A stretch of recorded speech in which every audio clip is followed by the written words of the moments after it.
E aí, galera, tudo bem com vocês? Sejam bem-vindos ao canal Química pra Tu, e aqui quem fala é Ingrid Valesca. Hoje iremos estudar a constituição da matéria. Mas antes de vermos o assunto, peço para que vocês se inscrevam no canal, ative as notificações para ser avisado sempre que sair vídeo novo e não esqueça de compartilhar com os amigos, beleza?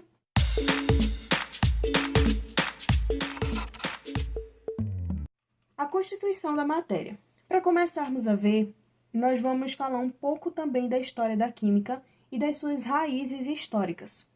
A maioria das culturas antigas se preocupou em entender a relação entre o ser humano e o mundo da natureza e seus fenômenos. Para isso, esses povos criaram mitos e lendas em que atuavam deuses e outras figuras dotadas de poderes sobrenaturais. Por meio dessas narrativas, explicavam a criação do mundo, a origem do fogo, a descoberta de ferramentas, o cultivo de alimentos e etc. As primeiras tentativas de entender os fenômenos naturais desvinculadas da religião ou de forças sobrenaturais surgiram no século V a.C., na Grécia. Um filósofo dessa época chamado Empédocles imaginou que toda matéria era formada por 4 elementos: água, terra, fogo e ar, aos quais foram atribuídos os seguintes símbolos. Por volta de 350 a.C., um dos mais conhecidos filósofos gregos, Aristóteles, aprimorou a ideia dos 4 elementos, associando a cada um deles 2 qualidades: frio ou quente e seco ou úmido. Cada um desses elementos poderia transformar-se em outro pela adição ou remoção da qualidade que possuíssem em comum. Isso também seria possível misturando-se outro elemento em certas proporções. Por exemplo, o ar ele poderia ser transformado em fogo por meio do calor. Essas ideias justificaram os dias de trabalho árduo dos alquimistas entre os séculos I e XV, na tentativa de obter ouro a partir da combinação de outros metais. E daí, a gente se faz a seguinte pergunta. Se tanto o chumbo como o ouro são formados por fogo, ar, terra e água, não seria possível ajustar as proporções das substâncias formadoras desses metais de tal forma que o obscuro e vulgar chumbo pudesse transformar-se em outro metal precioso e brilhante? A pergunta, embora razoável, ficou sempre sem resposta. Vários métodos pareceram conduzir os alquimistas no caminho certo, criando a crença de que o espírito universal poderia, de alguma forma, ser concentrado em uma peça particular de matéria que teria a propriedade de executar essa tal transmutação, que seria a pedra filosofal. Essa pedra teria o poder de transformar qualquer metal em ouro. Os alquimistas também estavam interessados em produzir o elixir da longa vida, que tornaria o ser humano imortal. Nem todos os filósofos gregos da antiguidade tinham a mesma concepção a respeito da natureza da matéria. Por volta de 400 a.C., os filósofos gregos Leucipo e Demócrito elaboraram a filosofia atômica, segundo a qual toda matéria era constituída por pequenas partículas indivisíveis denominadas átomos. Para eles, toda a natureza era formada por átomos e vácuo. Os átomos eram partículas tão pequenas que não podiam ser vistas, e idênticas em sua composição, mas diferentes no tamanho e na forma. E mais, sempre tinham existido e sempre iriam existir. As diferentes propriedades dos corpos seriam explicadas pelas diferenças de tamanho, forma e movimento dos átomos. Demócrito afirmava que todas as coisas, inclusive a alma, eram feitas de matéria, formada pela união temporária de átomos. Na verdade, só existem átomos e vazio. Os conceitos de Empédocles e Aristóteles sobre a matéria foram aceitos por mais de 2000 anos, até o século XVII. Em 1661, Robert Boyle fundamenta a química como ciência com a publicação do seu livro O Químico Cético ou O Químico que Não Confia. O maior mérito de Boyle foi introduzir o método científico no estudo da química. Um de seus trabalhos consistiu em mostrar que várias substâncias não podiam ser desdobradas em 2 ou mais pelos métodos experimentais. Essas substâncias foram por ele denominadas elementos químicos. Outro cientista muito importante para o desenvolvimento da química como uma ciência experimental foi Lavoisier. Lavoisier introduziu o uso da balança nas pesquisas químicas. Suas pesquisas envolvendo cuidadosas pesagens levaram-no a descobrir e justificar fatos que outros cientistas não tinham conseguido por subestimarem o uso da balança. A partir do trabalho de Lavoisier, os químicos começaram a perceber que os fenômenos químicos apresentavam certas regularidades, às quais foi dado um tratamento matemático, o que permitiu sua expressão na forma de leis. Essas leis, chamadas de leis das combinações químicas, permitiram a elaboração de cálculos relacionando matematicamente as quantidades de reagentes e produtos participantes de uma reação química. Genericamente, essas leis que relacionam massas são denominadas leis ponderais, sendo a lei da conservação das massas de Lavoisier a primeira delas. Então, temos aqui as leis ponderais que relacionam as massas, a lei da conservação das massas de Lavoisier, a lei das proporções definidas de Proust e a lei das proporções múltiplas de Dalton. Começando pela primeira delas, temos a lei da conservação das massas, por Antoine Laurent Lavoisier, em 1775, que foi uma proposta dele, ao dizer, popularmente, de forma enunciada, a seguinte maneira: na natureza nada se cria, nada se perde, tudo se transforma. Isso significa que em uma reação química, a matéria não é criada e nem destruída.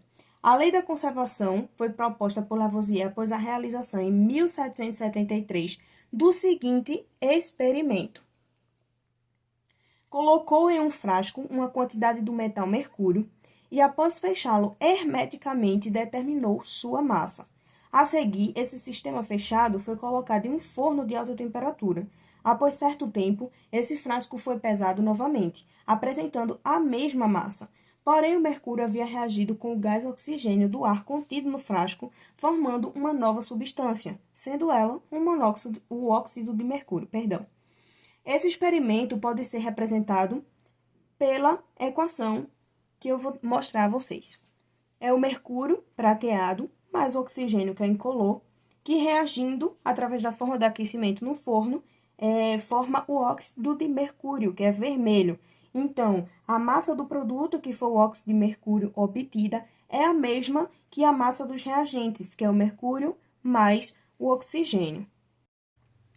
Essa mesma experiência foi repetida muitas vezes, sempre utilizando balanças e determinando as massas dos reagentes e dos produtos, e permitiu que Lavoisier concluísse que, em um sistema fechado, a massa total dos reagentes é igual à massa total dos produtos. Então, numa equação onde temos os coeficientes estequiométricos genéricos sendo A, B, C e D, temos que A e B são os reagentes, formando C e D, que são os produtos. Então, quando a gente tem a soma da massa de A mais a massa de B, é os reagentes. Então, isso tem que ser igual à soma da massa de D com a soma da massa de D, dando os produtos.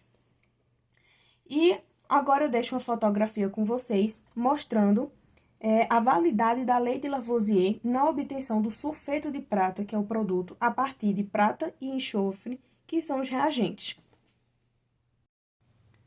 Em 1799, Joseph Louis Proust, por meio da análise de substâncias puras, determinou que a composição em massa dessas substâncias era constante, independentemente do seu processo de obtenção. Assim, por exemplo, a água, não importando sua origem ou o seu método de obtenção, ela é sempre formada por 11,1% em massa de hidrogênio e 88,9% em massa de oxigênio. Então, se a gente converte isso para massa, por exemplo, temos que, se pesamos 100 gramas de água, equivale a dizer que, desses 100 gramas, 11,1 gramas é equivalente à massa do hidrogênio e 88,9 gramas é equivalente à massa do oxigênio. Em seguida, temos aqui, assim a composição da água, ela apresenta sempre uma mesma relação entre as massas de hidrogênio e oxigênio por qualquer massa de água. Então, se a gente faz essa relação de massa de hidrogênio dividida pela massa de oxigênio, a gente vai ter uma proporção de 1:8. Na formação de água, devemos ter a combinação de hidrogênio e oxigênio na proporção de 1:8 em massa. Se reagirmos 1 grama de hidrogênio com 8 gramas de oxigênio, obteremos 9 gramas de água. Assim como, se a gente fizer a relação de 10 gramas de hidrogênio para 80 gramas de oxigênio, se a gente soma a massa desses reagentes, 80 com 10 dá 90. Então, os produtos, que é a água, tem que ser 90 gramas. Desse modo, em função desses resultados, Prost enunciou a segunda lei ponderal, que é a lei das proporções definidas. Toda substância apresenta uma proporção em massa constante na sua composição. O carbonato básico de cobre, uma das substâncias estudadas por Prost, apresenta sempre a mesma proporção em massa, seja na malaquita, que ocorre na natureza, que é essa figura que eu estou colocando para vocês, seja quando formada sobre um monumento de bronze, seja quando sintetizada em laboratório. Ela sempre, nessa outra figura que eu estou mostrando para vocês, vai mostrar e vai ter essa mesma composição. Carbonato básico de cobre, tendo 57,48% de cobre, 5,43% de carbono, 0,91% de hidrogênio e 36,18% de oxigênio. E por último, temos a lei das proporções múltiplas, que em 1803 já se sabia que duas ou mais substâncias podiam se combinar em proporções diferentes, originando compostos diferentes, com propriedades diferentes. Sabia-se, por exemplo, que da combinação entre carbono e oxigênio podia se formar o monóxido de carbono e dióxido de carbono, que é o gás carbônico.